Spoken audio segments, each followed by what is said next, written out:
Kwa hiyo ujumbe wako nimeupata, demu wa Facebook. Bado tunapumua, Mungu ni mwema, anatulinda. Lakini pia tumesikia ni kweli kweli una mimba au ni maneno ya watu. Inasemekana una mimba. Sasa tujui itakuwaje. Na wamesema wambea na wadaku. Wamesema eti mimba ni ya Alan. Je, wanakuwekelea? Kama wanakuwekelea niambie.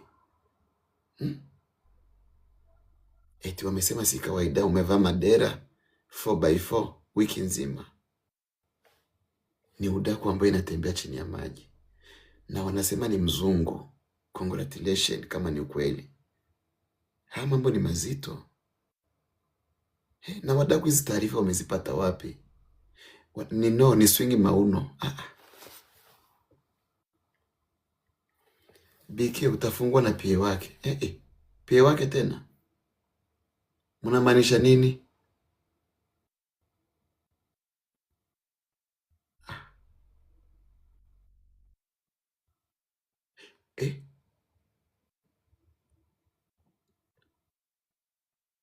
Ni mkubwa si usiki. Wewe, mimi si usiki kwenye mambo yenu huko. Mnaongea? What do you say? Mimi sipo huko. Kwani mnaongea kitu gani? Hii ni too much information. Mnaongea nini? Huyo ndo nani? Mbona siwaelewi? Yaani hapa nawaruka kiyesu. Unanijua, mnanisikia. Mnaongea nani? Huyo ni nani huyo? Na safari yangu ya Kenya ndio hiyo imeiva. Halafu ghafla binivu Subaru nifate. Subaru nipate hapa.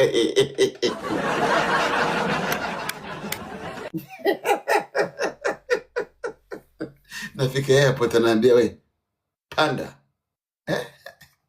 Ingia. We ingia ukaetoe maelezo mbele kwa mbele.